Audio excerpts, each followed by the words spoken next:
Greetings, Royal Family. It's Friday. You made it through another work week by the grace of God. And you're here with me.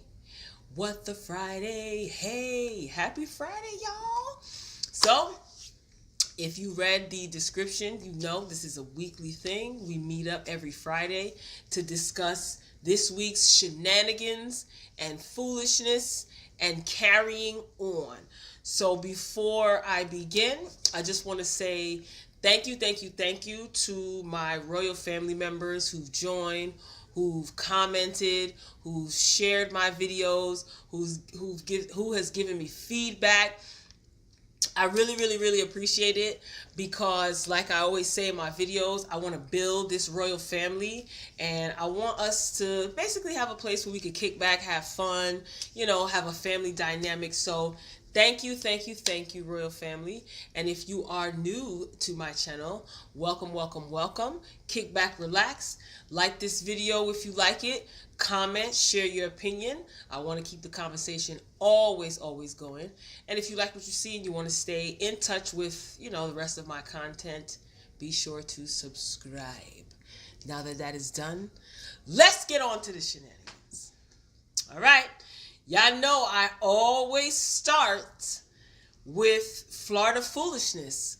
So Florida man is like a headline. It's kind of like, turned into a comedic thing because every time you turn around in the news, there's always something about Florida man followed by something ridiculous.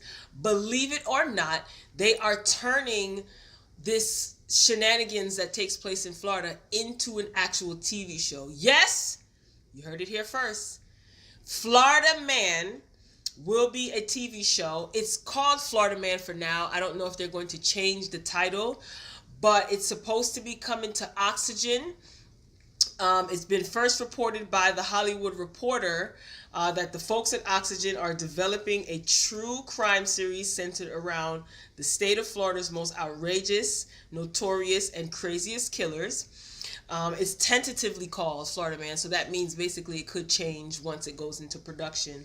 The show will focus on silly antics that many love to hear regarding Florida, but it's going to lean towards more like chilling murders, crime investigation, kind of like a First 48 Law and Order-esque type of deal, but I'm pretty sure that they're going to have the nonsense that takes place in the state of Florida.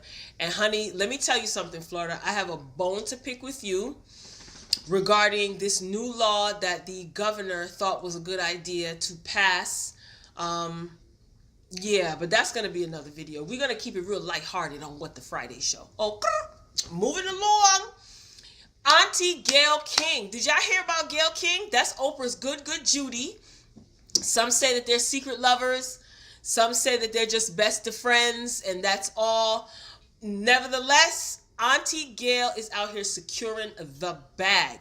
Gayle King negotiates an $11 million deal with CBS News. If you don't already know, Gayle is an anchor on CBS. We all know that she did that recent interview sit down with R. Kelly as well as his girlfriends. So Gayle is out here securing bags and taking notes from Oprah, so on and so forth. Her new deal is a huge boost from her current $5 million a year deal. So currently she's getting $5 million a year.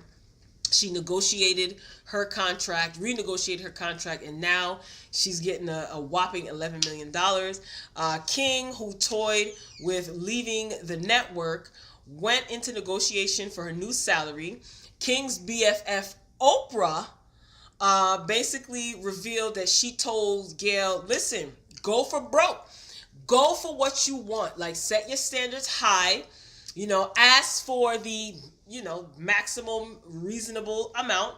And Oprah's been quoted as saying, get what you want. Get exactly what you want because now is the time.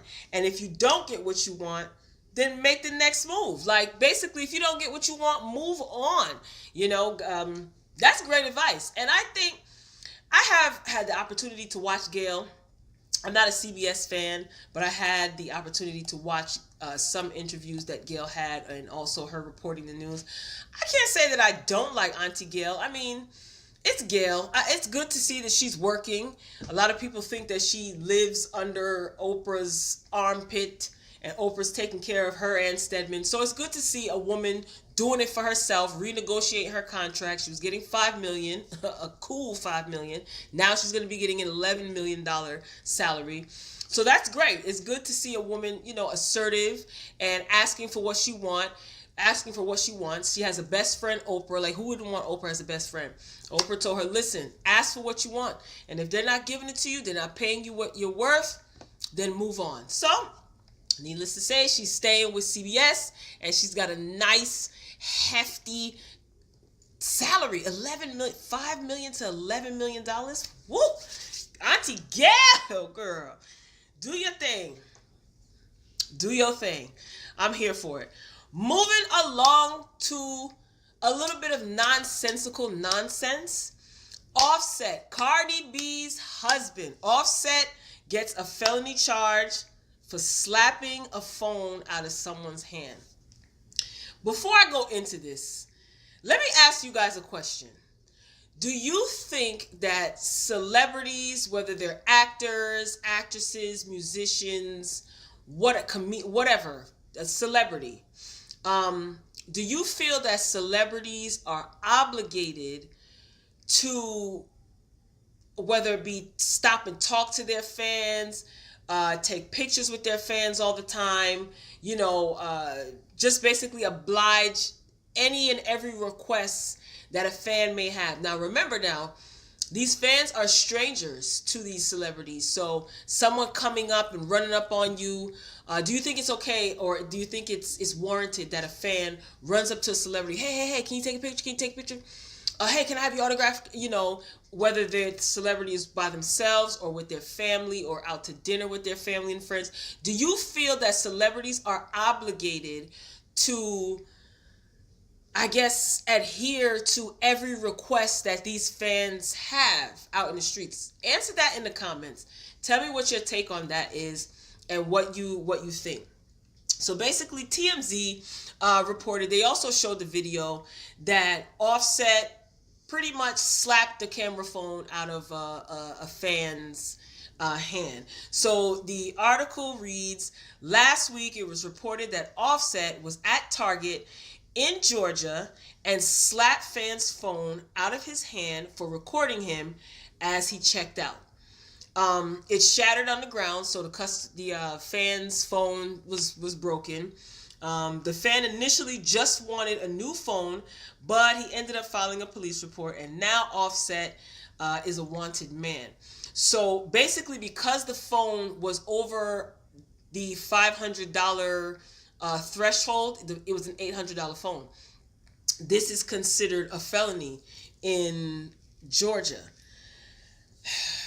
That should be a whole separate video for the state of Georgia and that particular law. But whatever, we're not here, I'm not Judge Judy. We having fun on What the Friday, okay?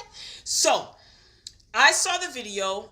Offset looks like he was headed to the door, headed out the door, and a fan pretty much had the phone facing himself and said, oh, hey, look, guys, it's Offset. Offset walks past and slaps the phone out of the fan's hand. Was Offset out of line? Was the fan out of line? I think both. I think that the fan was a little intrusive because you're in a Target, you don't know why someone is there, you don't know what's going on with them. I personally feel that you're not obligated to know every move that your favorite celebrity makes. If they're in the supermarket, you don't have to go up to them. They're not obligated to service you when they're out just living their regular day, performing regular errands or just doing simple things. Offset was even wronger. We know that's not a word, but we're having fun. It's a lax day. It's Friday. Offset was even more so in the wrong because he is a adult This kid looked like he was like a teenager, maybe 15, 16, 17. And Offset, you're the adult and you're also a public figure. So you chose to be in the spotlight. And I feel like although fans don't have the right to come up to you and invade your space, regardless if the fans are the reason why they, these celebrities are famous, whatever, that could be a whole nother topic spinoff. But I just feel like Offset, you should have used better judgment. Now, we don't know what frame of mind Offset was in. And what I mean by that, now this is not to be slanderous. We don't know if he was drunk. We don't know if he was high. We don't know if he was going through an emotional situation. We don't know why he was at Target. We don't know if he was angry. We don't know if he was being silly. We just don't know. Regardless of the fact, I feel that Offset should have exhibited a lot more self-control. You can't go around slapping people's phone. I understand self-defense and maybe you felt violated, but come on, you're Offset. It's not like you're a degular dude, you know what I mean, from around the way.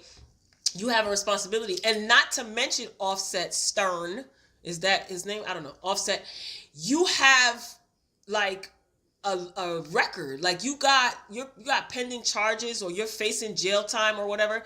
Come on, you shouldn't even be picking your teeth the wrong way, and you already on thin ice. Like, that's stupid. But I think that, like I said, I think that the fan was a little bit intrusive, and that some people feel like, oh, well, I buy your music and I support you, so I'm obligated to run up on you with a camera. No, you are paying for their art, which is their music. In this case, Offset obviously is a rapper, right? So you buy the album, you download the music, that's what you get. As far as my personal life, you don't get access to behind the scenes, me running errands every day out in public. Like, I personally don't feel, no, you don't have, like, politely going up to a celebrity and asking them for a picture or speaking to them, ask them how they're doing, fine. But you don't have the right to run up on somebody. I don't know. Regardless if you're a fan or not, and you're paying the bills or whatever, I feel like artists or celebrities that offer a service, you're paying for that service, and after that, my personal life, you don't have access to. You don't have, like, you can't just run up on me and my family and think you can just start filming. Yes, it's a public place, but still, like, where's the respect?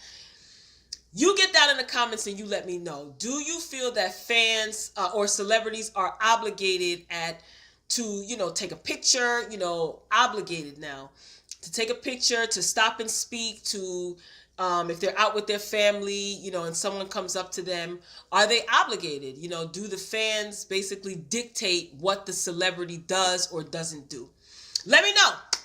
Get down in the comments. So, Offset has coins, so I don't know. He may be able to get these charges dismissed. Hopefully this won't have like an impact on his current charges that he already has pending. Like, he's facing some serious jail time for what I don't recall, so I don't even want to, misquote that or what have you. So, yeah, Offset, you gotta exhibit a lot more self-control. And I understand that it can get frustrating because people can be very disrespectful and people can invade your space and you get tired of it. But you did choose to be a celebrity. That doesn't mean that you give up your right to privacy, but you kind of did give up your right to privacy. So you can't expect everybody to just be like, oh, Offset is not on stage, so let me just, give him his privacy. People are going to be excited to see you. People are going to be, they're going to be fanning out, yada, yada. So I think that Offset, you should have exhibited a lot more self-control. And young man, I bet you won't run up on anybody else with your camera phone. I think that Offset should do the right thing. I think that he should apologize, and I think that he should replace that young man's phone. I just think it's the right thing to do. It's the mature thing to do, the honorable thing to do. And young man, stop hitting the record button and poking your phone in people's faces. Like, give people their privacy. Like, Offset is not on 24/7. The man want to go to Target and do whatever it is that he need to do for whatever reason. He deserves the right to privacy. All right? That's just my opinion. But be sure to get down in the comments and tell me what it is that you think. I would love to hear from y'all. Moving along, I reported on Raz B last week. on What the Friday, the previous episode of What the Friday. Raz B was in jail in somewhere in Minneapolis or something like that.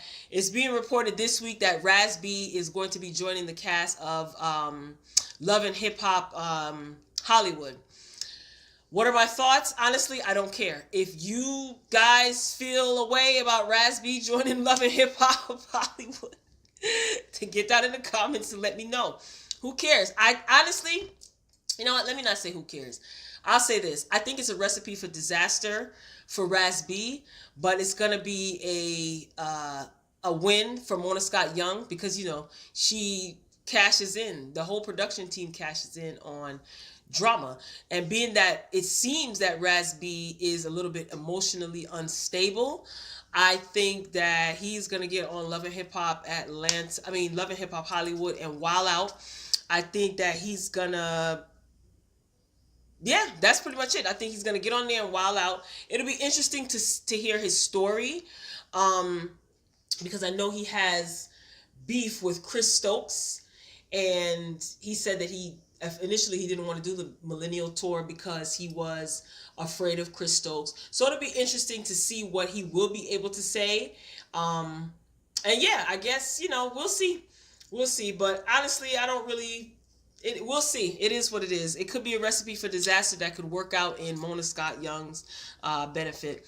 All right, we moving on to this. Was the hot topic of the week. This sent everybody's panties and boxer briefs into a tizzy, tied it into a knot. Got people's blood pressure raised up. Mrs. Ayesha Curry wants attention, but not really though. She wants attention, but she don't want attention. She don't want attention. She just want attention. Not attention, just attention. Ayesha girl, come to the front of the room. All right. I did a video on this a few days ago. I'll make sure I put the link up somewhere up here. Ayesha Curry sat down with Jada Pinkett's mama, Willow Smith. Let me just pause. People can raise their kids however they want to, but I don't know how to feel about the fact that Willow is sitting in on these conversations. Like, am I tripping? Am I being like, how old is that girl? Is she even over 18? I don't know. Anyway, whatever. That's just my opinion. So, Ayesha Curry sat down with Jada Pinkett and the other ladies, and talked about, life as a basketball wife. She talked about how groupies throw themselves at her husband, and one groupie was even brazen and bold enough to, open the door and kind of toss herself at Steph Curry, while Ayesha, Steph, and the kids were in the car. Just real raggedy. You know what I mean? Just a real raggedy type of chick who know that these men are married and don't care. And Ayesha, she tried to say to the lady, like, what are you doing? And Ayesha stated that the groupie said to her, "Oh, sweetheart, you know what you signed up for." So basically the assumption is, or the stereotype is, that any man that is in the NBA, NFL, MLB, NHL, whatever, any man that's in the sports profession and is married is expected to cheat on his wife. So the groupies, they get a nice payout sometimes, and they don't care about the fact that these men are married. Real, like I said, real raggedy and brazen, like just real raggedy. So Ayesha was talking about that, and then she goes on to say that sometimes she feels insecure because she sees all of these women throwing themselves at her husband, and she kind of wishes that she would get that type of attention as well, because she wants her husband to kind of know what it feels like, or how she feels as it pertains to seeing someone, throw themselves at her, whatever. Her words, not mine. All right, here's the thing. Everybody had something to say about this, and let me tell you, I enjoyed all of the commentary. I did see some like insulting comments. I didn't see. Some of them were a little disrespectful, but I guess in the in the temperature of like trying to be funny or whatever. But I had a good time. I don't know about you guys, but I had a grand old time looking at these comments, these memes. It was funny. And it's so interesting. In my previous video, I did state that we should be careful sometimes, because sometimes we may think we want a certain type of attention, and we'll get said attention, and everybody wants attention until they don't want it anymore. Like, you don't know what type of energy it is that you're inviting into your marriage, into your life, into your home. So, we may look at it on the surface like, oh, I would love to be, admired by these men, or, I want these men to holler at me, until they start hollering at you. Because I was speaking with one of my good, Judy's earlier today, and I said it's interesting because imagine if a man had opened the car door while Ayesha and Steph were in the car with their kids, and he's throwing himself at Ayesha. That man would be in jail, right? For like sexual assault or something like that. So, and women are able to do things like this without any sort of like ramifications. I don't know, whatever. So fast forward, you guys probably already heard what she said, and you heard the comments. Now Steph did respond, and let's see. This is USA Today. Part of the article reads, Ayesha Curry is getting support from her husband, Stephen, following the buzz and backlash stemming from her appearance on Red Table Talk on Monday. The Golden State Warriors basketball player, that's Steph Curry, shared his praise on his Instagram story early Friday, today. So, he basically stated on his Instagram story, he said, I'm proud of you for being authentic and putting yourself out there, not being afraid of potential BS and nonsense that could and did come at you. He said also, way more positive than negative with all of this. Keep being you. I love you. Now, Steph and Ayesha have been married since 2011. They have 3 kids. Steph is a player on the Golden State Warriors. Ayesha, she has a cookbook, and she's a TV host. I did read that, but I don't know what the name of the TV show is that she hosts. If you know, put it in the comments. Tell me how long. I don't know. So he's in support, of his wife, keeping it real, because Ayesha Curry was just saying she's just, sometimes she feels vulnerable. She doesn't have men throwing themselves at her. She feels insecure about this, and she's telling her truth. And Steph is now saying, his statement is, I rock with you. Keep being you. I understand how you feel, or I respect how you feel, yada, yada. All right, here's the thing, right? Just because Ayesha is telling her truth doesn't mean that it's not problematic, but it is her truth. I personally don't have an issue. I can't have an issue. I don't know her, and this doesn't affect me directly, but I have an opinion about it. Like, if I were her publicist, I would advise her not to say that. Put it that way. Yeah. I'm gonna put it that way. If I was Ayesha's publicist, I would strongly advise her not to go there, not to say that. Reason being is because when you're a public figure, you have a lot of responsibilities. Not to mention, she's not a girlfriend. She's his wife. So even though you may mean something one way, you understand in your head like how to process it and what it means, right? But once it comes out of your mouth, you're not responsible for how people receive it. Is it people's business?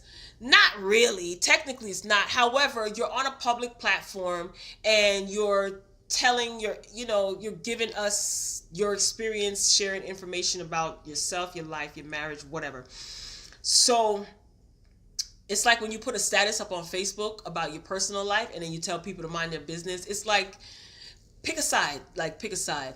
So, people had a good time kind of like getting on her, and men were saying, see, women are never satisfied, and you can't please a woman, and she has a good man, yada, yada. Now, I will say this. After just reading a couple of opinions and a couple of perspectives from single women, married women, divorced women, widows, people from all different walks of life, women from all different walks of life, I will say, like I said before, I think that's more so kitchen table talk, not red table talk. And that is her truth, and she has every right to express herself. People are going to have an opinion about any and everything.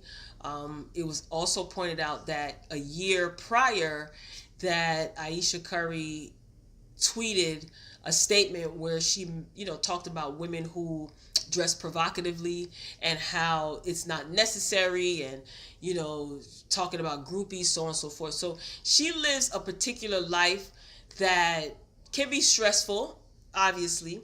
Life in itself is stressful. Overwhelming. You probably have your times where you doubt yourself and you feel insecure. I will say this.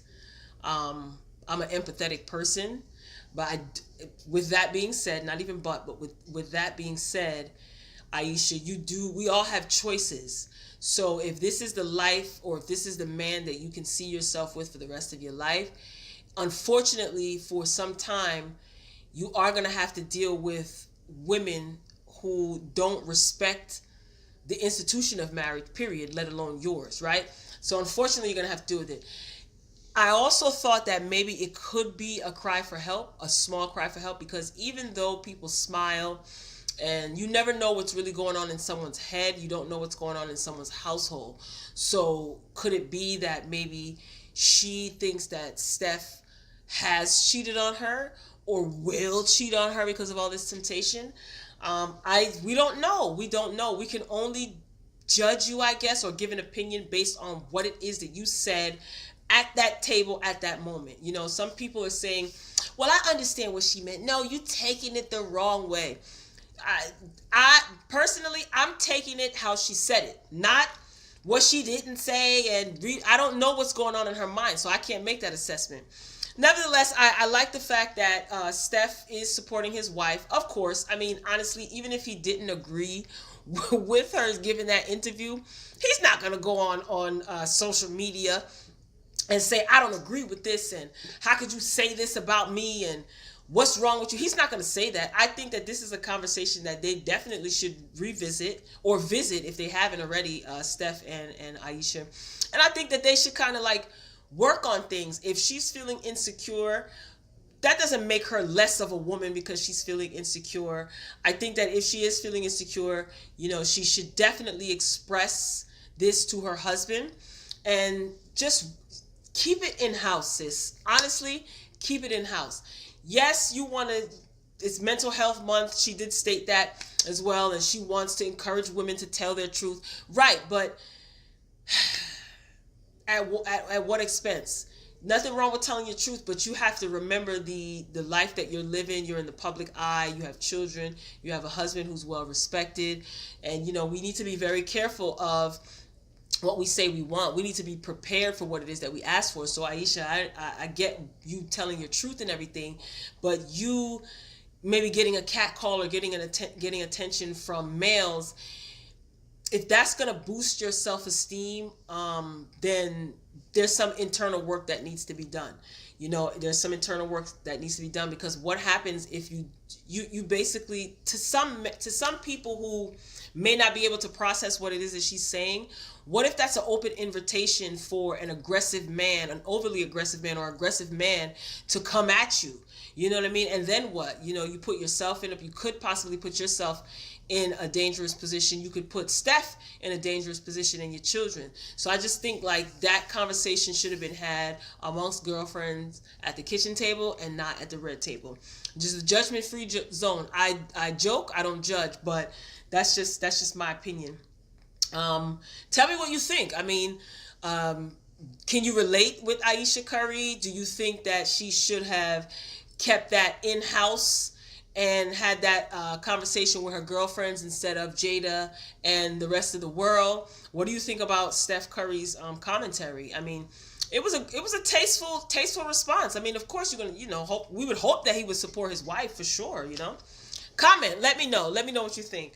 Um, Miss Diana Ross, y'all. The Boss. Diana Ross versus TSA in New Orleans. I don't know if you heard, but Diana Ross recently, she was at the airport traveling, of course, and the Louis Armstrong New Orleans International Airport, they're conducting an investigation into Mrs. Ross' description of what she says went down over the weekend when she claimed that she felt violated by TSA when they patted her down. So she was traveling. I don't know why I think this is comical, but it's not. It's not supposed to be funny, but my sense of humor is a little weird, so forgive me, right? So she went to the airport, she's sashaying through the airport, and they stopped her and said, "Excuse me, ma'am, we got to pat you down." And of course, the boss, Miss Ross, did not like this pat down. So TSA reviewed surveillance footage and interviewed the officers involved with Diana's screening, which happened after she went through like a body scanner. Okay, so she went through a body scanner machine. She was patted down. TSA management or supervisors, they reviewed the footage, the surveillance footage, and they basically said that everything looked kosher. Protocol was correctly followed, and they're adding that TSA procedures are designed to protect all travelers from potential threats. So Diana Ross said somebody reached out and touched, and she wasn't feeling it. She was not feeling the fact that somebody reached out and touched. Diana Ross went onto Twitter and she stated, or she tweeted, "It's not what was done, but how. I'm feeling violated. I still feel her hands between my legs, front and back, saying to me it is her job. Wow, really? Mixed emotions. I always like to see the good things, but not feeling good right now." So basically, Diana Ross says she felt violated, honey. They done patted her down and she felt violated. She said that they were all between her legs. Now, I don't know if you guys have traveled recently or in the recent years. Like, in certain airports, TSA is a little lax. And in others, listen, you think that like you're going to jail, like they going to visit somebody in jail, like they're patting you down, you walking through metal detectors, you taking off belts, you taking off hats, you taking off shoes, you might even have to take off your socks depending, if they decide to pick you out of the group randomly or they racially profile you. We already know how that goes. But Diana Ross said that she wasn't feeling the pat down.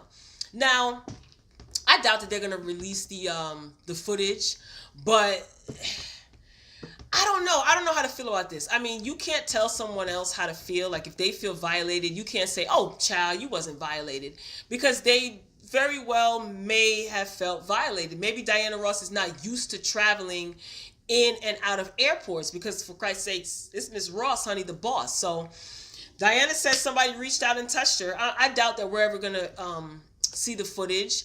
And you never know. Sexual harassment can happen to anyone at any time, anywhere, not like just on the job. Like she could have very well been violated and is upset about it. And I think that she's even more upset because the footage was reviewed and it was determined that, protocol was followed and they didn't see any sort of violation take place.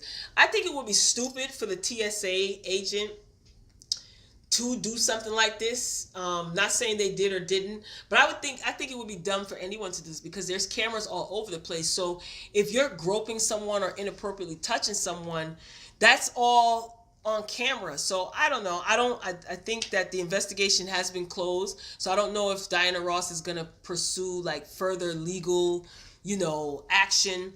Hopefully not, hopefully, I just think that maybe she's not accustomed to being patted down like that. I'm assuming.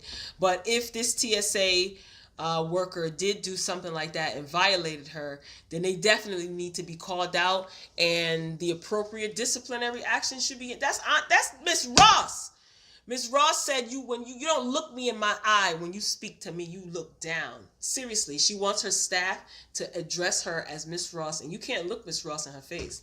That's the diva, honey. She plays no games. So, Diana Ross, our prayers are with you. I'm gonna say that our prayers are with you. But I bet any other TSA, she travels to any other airports, TSA will definitely think twice about messing with the boss, honey. Diana Ross said, you better not reach out and touch. Okay? Don't touch me at all. So who had the best week ever so far? Diana Ross, Ayesha Curry, Offset, Raz B gonna be on Love and Hip Hop Hollywood. Offset smacking phones out of people's hands. I guess you can do that when you have money, to replace the phones. Gayle King, Florida Man. They're actually gonna turn Florida criminal shenanigans into a TV show. Who's having the best week ever? It's a toss up for me between Gayle and Ayesha Curry. Gayle, for obvious reasons. Come on, her salary's jumping from $5 million to $11 million a year. What? Like, are you serious? And Ayesha Curry because, she wanted a little bit of attention, and this week she's probably getting more attention than she can handle. So you let me know, Royal Family, who is having the best week ever? Comment down below. Let me know what you think. Ladies and gentlemen, I love y'all. Real talk, Royal Family. I appreciate the love. I appreciate the feedback. Let me know. Comment. Tell me what you like. Tell me what you didn't like. I'm open to positive criticism. Respectfully. Respect my house, Royal Family. Until next time, peace.